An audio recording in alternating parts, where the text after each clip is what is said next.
Creative babble. The Colonel's cooked up a new $10 bucket of the day just for you. Monday, 24 nuggets for $10. Tuesday, 8-piece fried chicken for $10. Wednesday, 10 wings for $10. Thursday, 8 tenders for $10. Friday, 24 nuggets for... Ooh, you guessed it, didn't you? $10. The $10 bucket of the day deal. Every weekday. Only at KFC. It's finger-licking good. Prices and participation vary while supplies last. Not available on third-party ordering platforms. Tax extra. All right, before we begin, there's been a lot of breaking news on the stalker case, but I already started the Gypsy Rose series, so I am working in parallel. The Gypsy Rose episodes will be on this feed that you're listening to right now, and the Stalker update episodes, which I've already produced 2, I already have a 3rd and a 4th one in mind.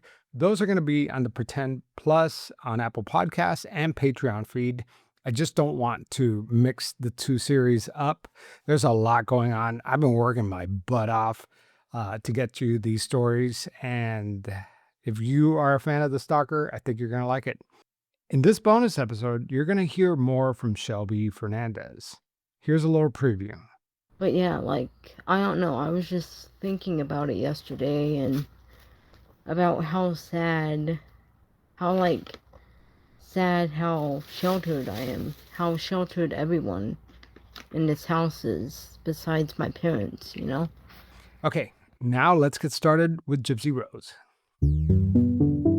My team and I landed in New Orleans and drove straight to Gypsy Rose Blanchard's house. Well, almost straight. I stopped at a bakery first, picked up some beignets, a cafe au lait, because why not, right? And I asked the bakery what they thought of their most famous neighbor. Did they see her at Walmart? Cool. Where was Gypsy Rose from? I knew she grew up around here, but... Is that like the local celebrity? Pretty much, Yeah.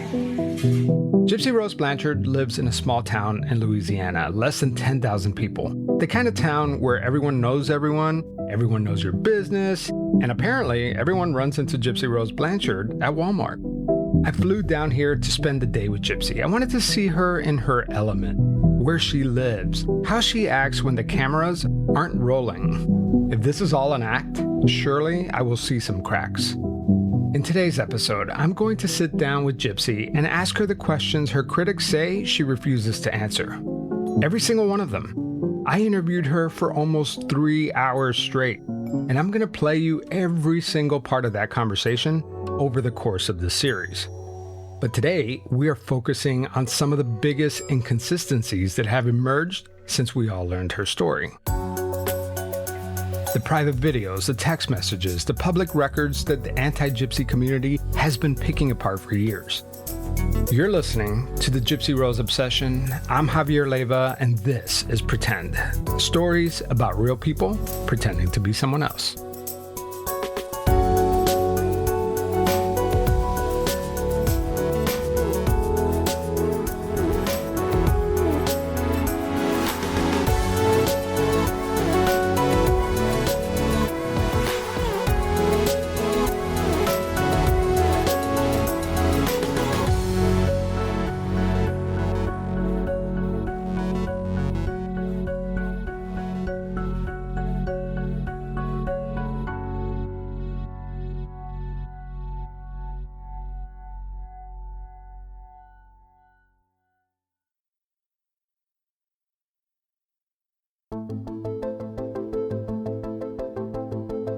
I pulled up to Gypsy's house, and even before she came out to greet me, I had the answer to my first question.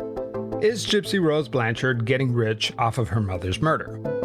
Well, if she is, she did not splurge on a mansion. She rents a tiny little unit in a modest fourplex. Nothing fancy. I gotta say, meeting her in person was a little awkward for both of us. The plan was to drive to my Airbnb to do the interview, 30 minutes deep into the Bayou. We made small talk as we drove deeper and deeper into the swamp. We passed armadillo roadkill, past a dead baby gator on the side of the road. At one point, the water was actually lapping over the road. But it was a beautiful drive. Shrimp boats, stacks and stacks of crayfish traps. She must have been wondering, where the heck is this guy taking me? We finally got to the Airbnb.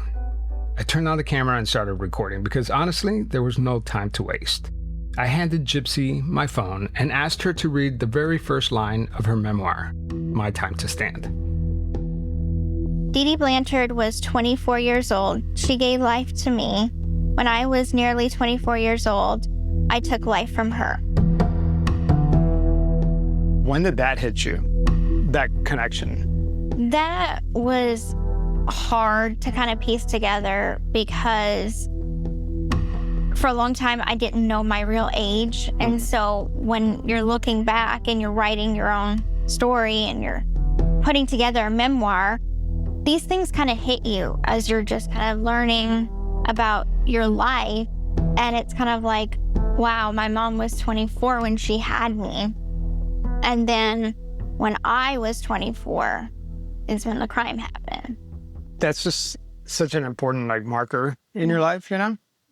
And one of the things that I thought was interesting in this book that added a lot more color to the story was your explanation for your breaking point. Mm-hmm. You spell it out very clearly in the book. In the first couple pages that your breaking point was your mom wanting you to get throat surgery. Yeah, another surgery. So tell me about that. It was in 2015, and by that time I had had multiple surgeries and I was on multiple different medications. And I hit a point that it's like, okay, another upcoming surgery procedure. And then I start thinking to myself, is this the rest of my life? Is this, I've already been cut up. I have scars on my neck from a previous surgery. It's kind of like at what end? And I started thinking about that. And I started thinking about, if it keeps on like this, how much more physically am I going to succumb to what my mother was doing? Or is it always going to be this way? Is it always going to be this way? Is there going to be something that stops it? And there was no end in sight at that time. To be clear, the procedure that Gypsy's describing is called a laryngoscopy. It doesn't require any cutting. It's essentially a small camera on a tube that passes through the nose or the mouth to look at the voice box. No incisions. By 2015, Gypsy was already 23 years old and had already been through more surgeries than most people experience in their lifetime. So when a doctor started talking about going anywhere near her throat, she said it didn't matter what the procedure was called.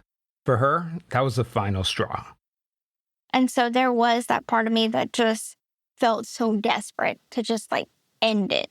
And it was a big fear. That procedure had struck a fear in me that what happens if my voice is taken? So I talk about that in my book. It's kind of okay, they're going to be working around my vocal cords.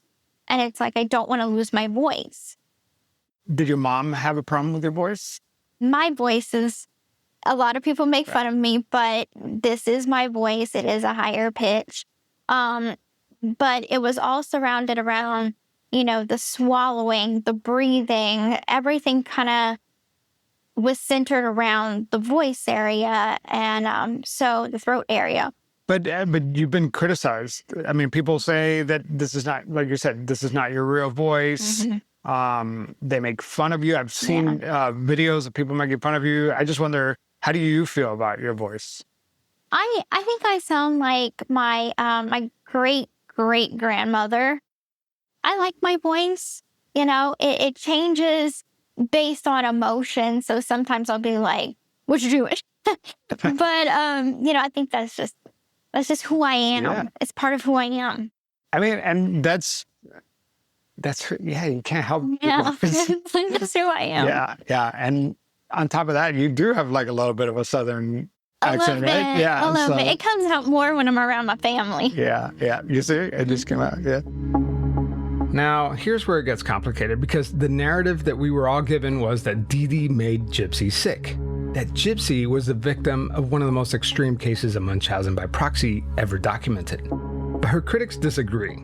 They say Gypsy wasn't just a passive victim, that she knew more than she let on. At some point, Gypsy was playing along. One of the things in your book that I thought was really interesting was you went into a lot of detail about taking some of your mom's pain medication, like the Vicodin. And I found that really interesting, and even the fact that you would sometimes put it through your feeding tube to get a high quicker. Yeah. When did that start?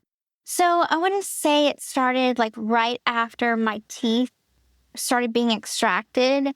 So they had put me, right after surgery, they put me on a medication called Roxette, and it helped with the pain.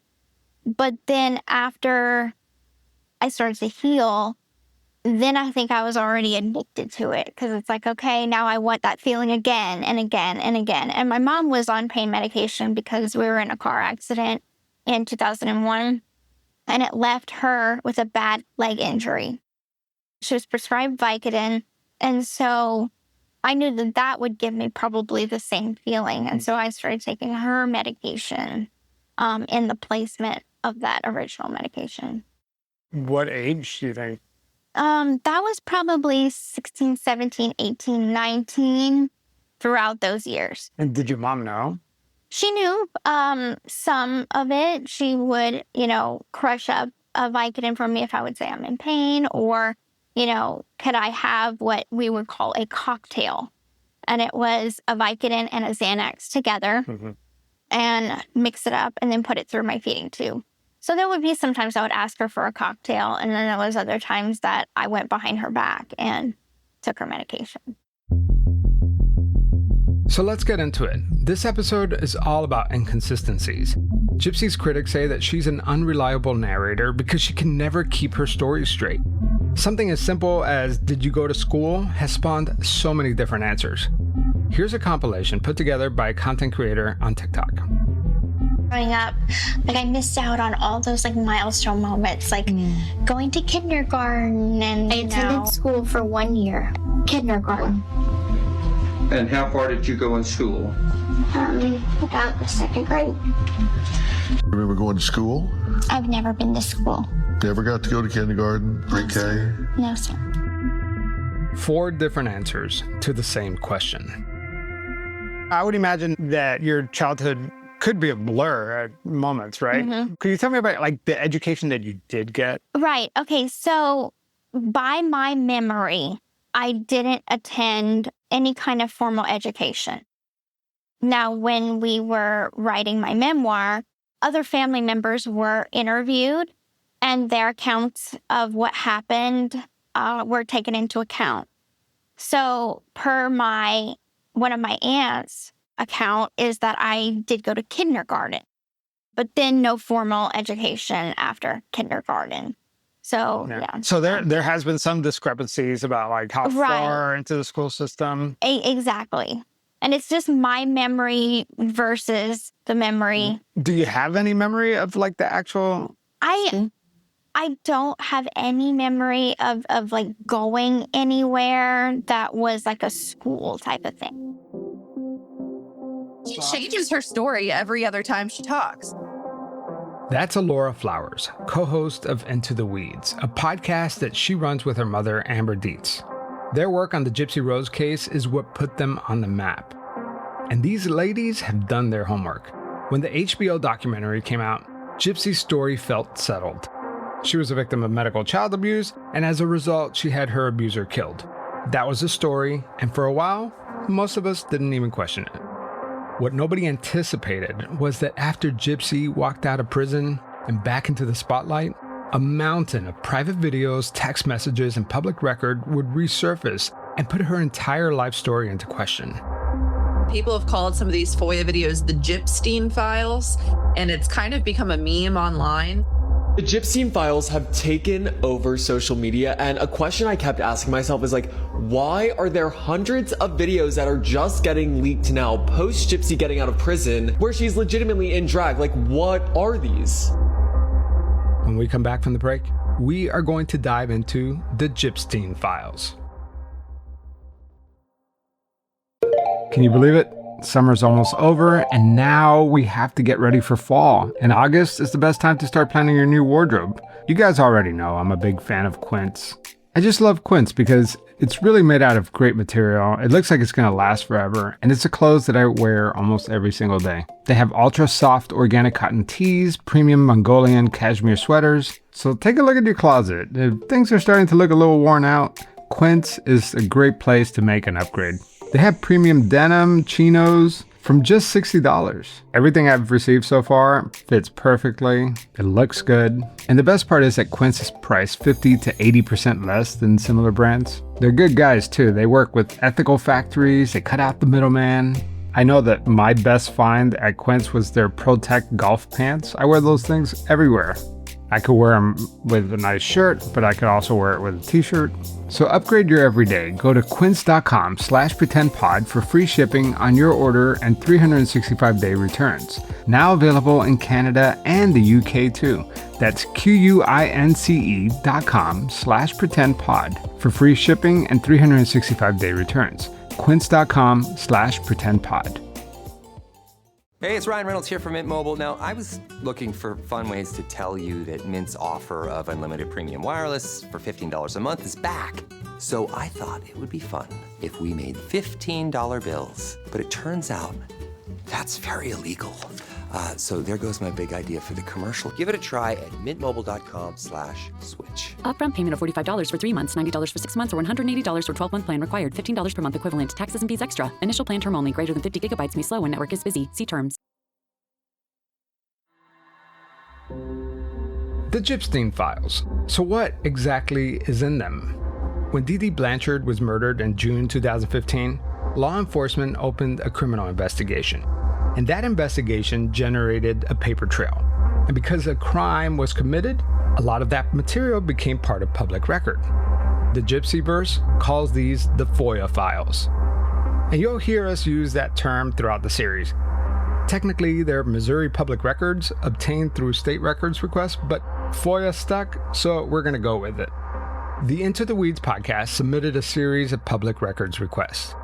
And what came back would change everything. So tell me about the whole FOIA process, because this is like something that a lot of reporters do that work in newsrooms, not like amateur sleuths. And that's quite an investment. And just tell me, like, how did you get to that point where you wanted to invest that kind of money? And what did you think you were going to get when you know, because you don't know, you're paying all this money, but you don't know what you're going to get, right? Yeah. So I'm a historian at heart. I found out about Gypsy as I was about to do my podcast. So when I started interviewing people and learning more about Gypsy, I was like, you know, I really want to know what happened. So I was like, okay, what do I do? What do I do? I did the FOIA. I got denied because I asked for the medical records.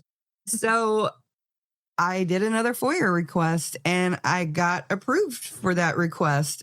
So I just wanted a repository of information for people to come to their own conclusions about what happened in the Gypsy Rose case. That was it.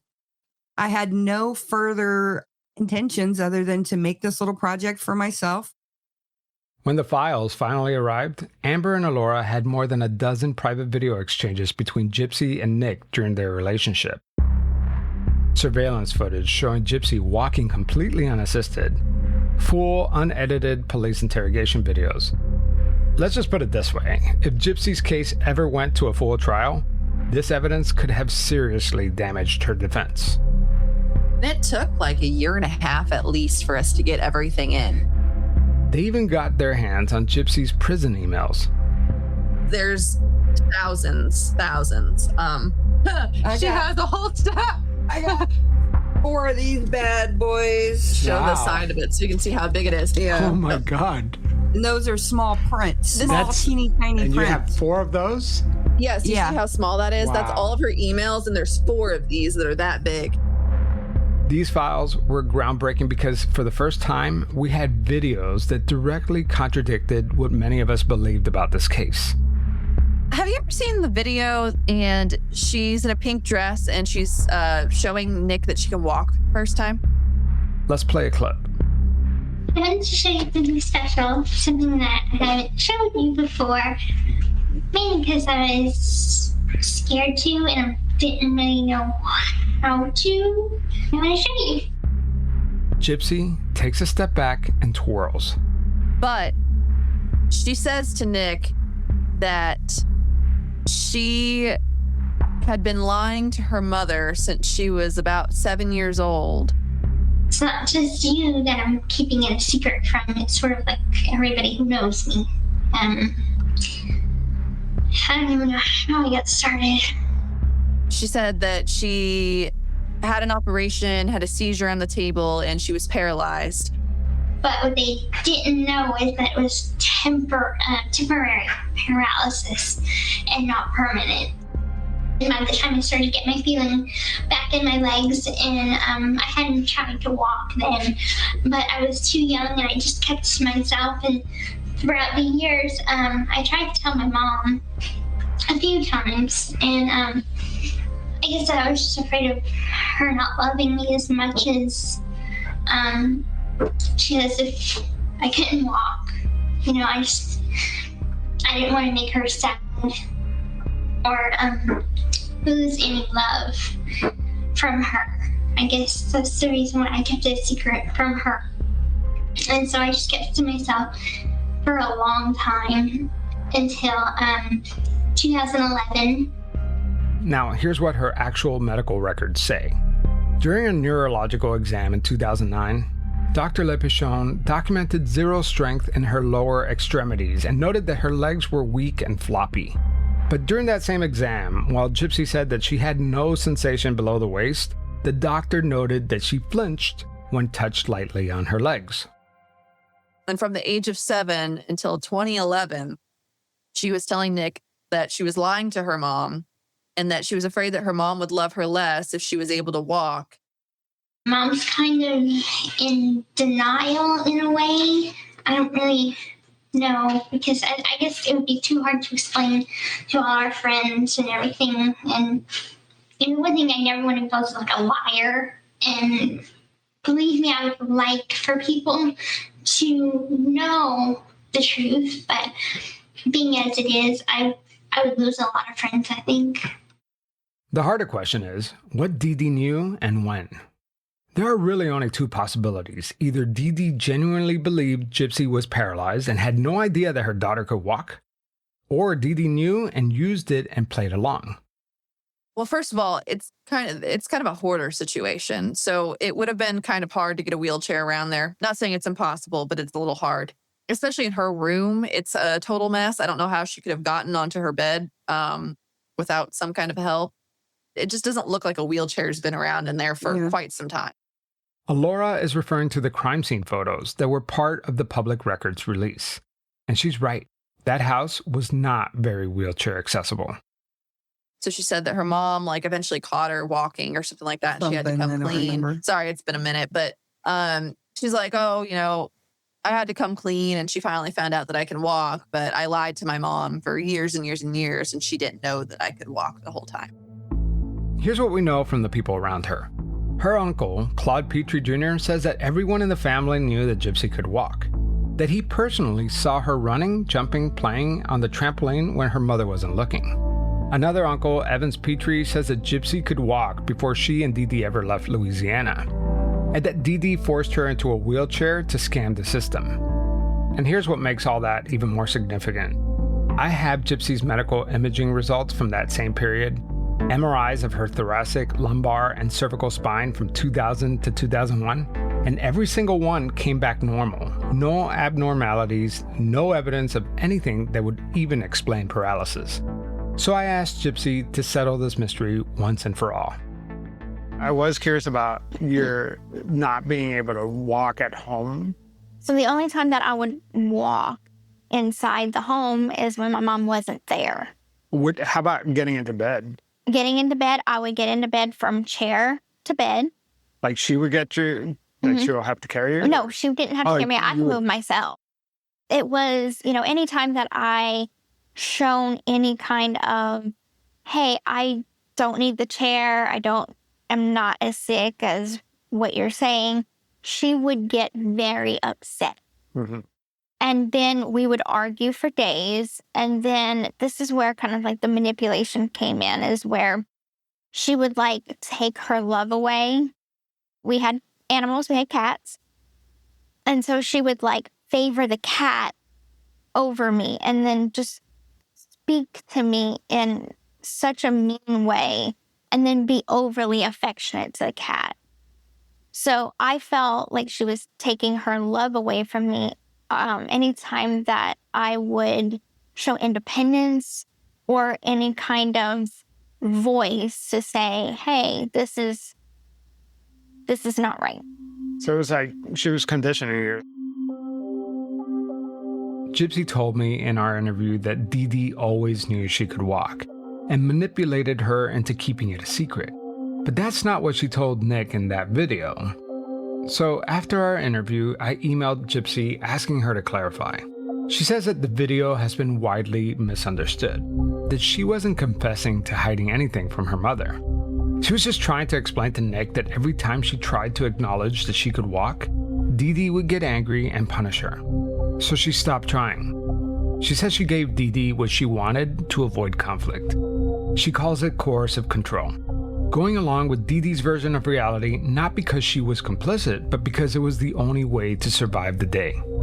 And honestly, I can see that because when you think about it, it's actually a brilliant form of control. Dee Dee made Gypsy hold the secret, carry the illusion, make it seem like it was Gypsy's idea, not hers. These FOIA videos revealed a side of Gypsy she did not want anyone in the world to see. They were private videos meant for Nick Godejohn and his eyes only. And she was young. Can you imagine if the world got to watch your videos from your late teens and early 20s? I mean, I would be mortified. The videos that were recently released in December of this last year, the FOIA videos, those were between Nick and I through the course of our relationship. And a lot of the videos, they are what any couple does in a long-distance relationship. Some is sexual, some is not. Those videos, the sexual ones, should not have been released to the public. Greene County Sheriff's Department was supposed to redact the nudity. They were supposed to redact anything that had sexual content in it. They did not. They sent a thumb drive with nudity, everything. Here's Alora with the Into the Weeds podcast. Unfortunately, we were accidentally sent an explicit video or two. 3 of them. 3 explicit videos. But the one that I'm thinking of is a 40-minute long video where she is completely nude in the middle of the living room. The phone's going off. You can hear like laundry in the background and everything. 40 whole minutes or more for her to just feel so comfortable to be in the middle of the living room. I don't do that. You know what I mean? Naked and just doing all this stuff like she's not going to get caught. And it's not a big deal. Or her even being in Dee Dee's bed and being sexually explicit. And naked in Dee Dee's bed. We will not show Gypsy's naked body. We have never sent that video around to anybody. We will not send that video around to anybody. The Into the Weeds podcast never published the explicit videos. Unfortunately, other people have requested those same files, and it's already out there. Gypsy and Nick built an entire world together online. A fantasy world where Gypsy played a vampire slave named Demona, and Nick was her master. And in that world, they said things that, pulled out of context and dropped on TikTok, would alarm any parent, any social worker, anyone. See, Master, it is your one and only Demona, your slave, forever and ever. Well, today is our happy 1-year anniversary. Gypsy is on camera wearing a big curly brown wig and a red dress. And what makes us so unique from other couples is that you and me have a vampire and human relationship. Gypsy pulled out her phone and logged into an old Facebook account where she and Nick interacted. She showed me post after post of cartoon erotica. A lot of the role playing that you did with Nick, talk to me about that world, because there's people that do role playing, and it's all fantasy, right? And it's centered around the macabre and for some people, it's easy to understand the distinction. And then for people who are not in that world, it just seems like very bizarre. Tell me about just the role playing that you had with him. Who introduced that? So Nick introduced it. So I logged into the old Facebook account. Do you want to see some of it? Yeah. All right. So I don't know how deep you want to go into this stuff. So. And this is Emma Rose's. Emma Rose was my account that I was using at the time. So Nick would send me all of these memes, and so a lot. This is back in 2015. Yes, back in 2015. So he would send me these memes. So a lot of daddy stuff and bondage, right? So what does that say? It's she was his lifeline, he was her sanity, and as a woman with a choke collar. So he would send me all these, and it goes on and on and on. So this was definitely, from what you're showing me, this is what he got off on. Yes. This was his fetish. This was his thing. And I'm not kink shaming or anything like that. You know what I'm saying? This is just, this is something that he wanted in the relationship. And this is your first relationship. Yes. So, it's kind of like learning how to drive and then going to the Autobahn, right? Yes, yeah, exactly. It's because just it's that's hardcore shit. Yeah, it's definitely not something that, I'm probably sure I've heard of you're top dog or something like that. Something very minor of it. But role play for me was dress up as a prince and a princess. Whereas role play for him was this dominant, submissive thing. When I asked Gypsy about the bondage and the S&M dynamic with Nick, she was clear. That was Nick's thing, and he introduced it. But then there's Dan Glidewell. Dan Glidewell is the man that Gypsy met at VisionCon 4 years before Nick ever came into the picture. Dan testified under oath at Nick's post-conviction hearing in 2022, and what he described was a relationship that started off as a friendship and evolved into something more. They started video chatting, they exchanged explicit videos, she sent nude photos, she dressed up in costumes, she used fictitious character names. Dan described Gypsy as shy and timid, but then the defense asked him about the power exchange dynamics, whether it was something that he introduced, whether it's something that he asked for, and he said no. Quote, "If I'm being honest, I developed a taste for it from her." End quote. So according to Gypsy, Nick introduced it. That's what she told me. Dan says otherwise under oath.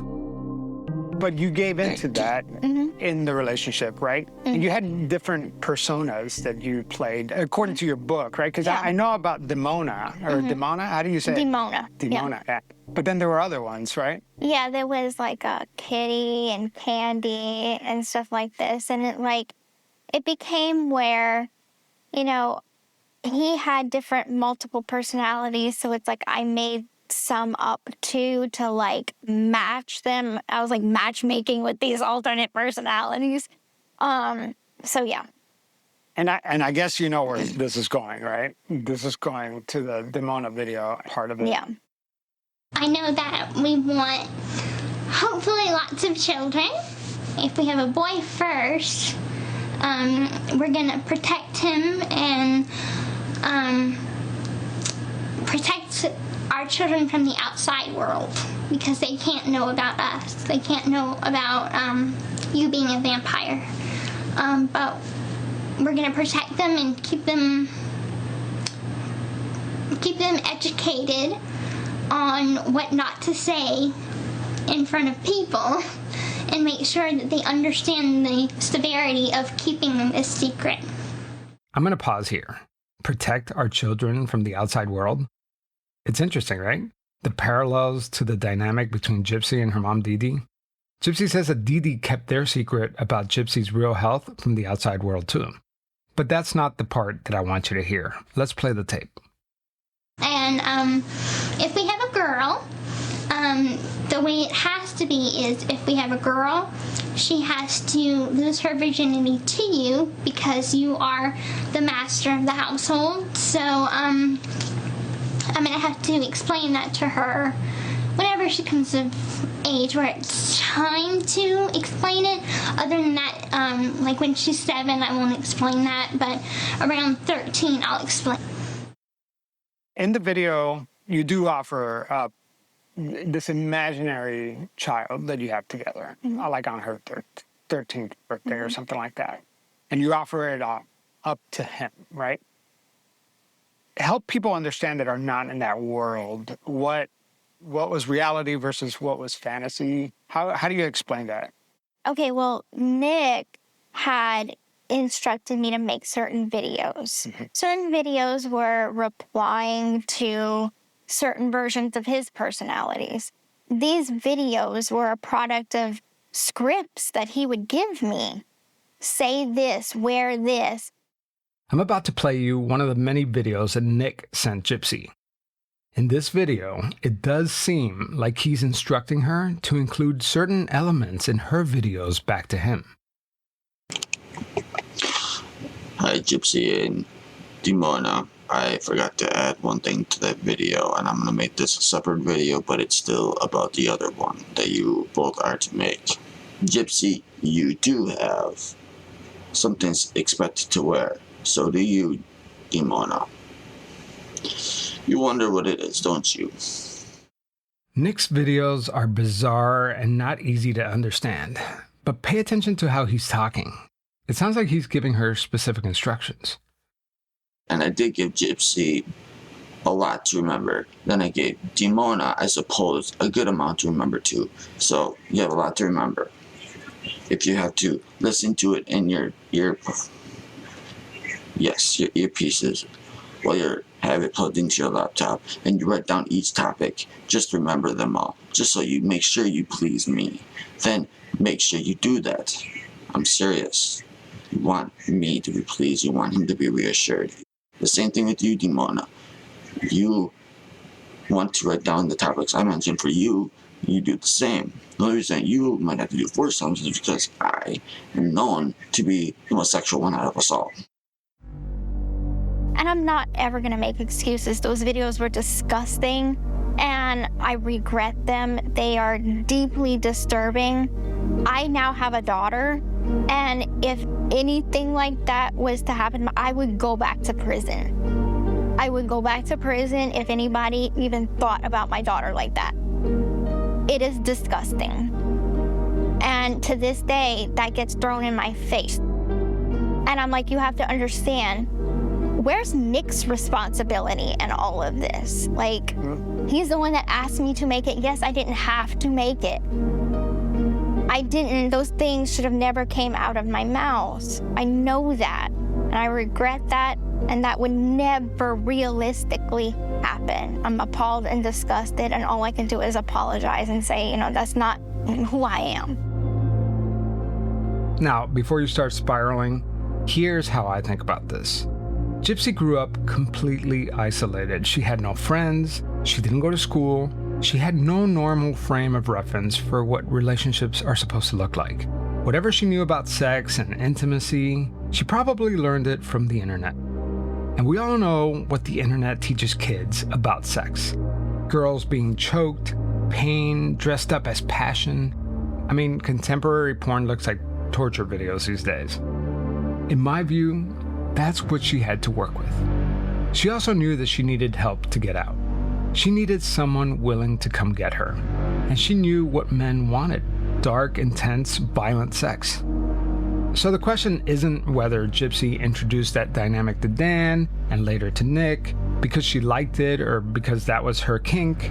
The real question is whether she believed that that was the price of her freedom. But what I can tell you is that this dynamic becomes a thread that runs through this entire story, right up to the night of the murder on June 9th, 2015. Sex and escape. In Gypsy's world, they're completely tangled up together. Next time on Pretend. Before the murder, Gypsy and Dee Dee's relationship was spinning out of control. She came at me and I got scared, and there was a BB gun on the table, kitchen table, and I grabbed it out of fear and I released the BBs at her. Gypsy supporters will tell you that's not the act of someone running the show. That's the act of someone trying to escape. And she wasn't. She created her own murderer. She has turned into her mom. She's doing the manipulation. I truly believe that Nick would not be in prison for murder today had Gypsy not manipulated and worked him for 2.5 years. That's next time on Pretend.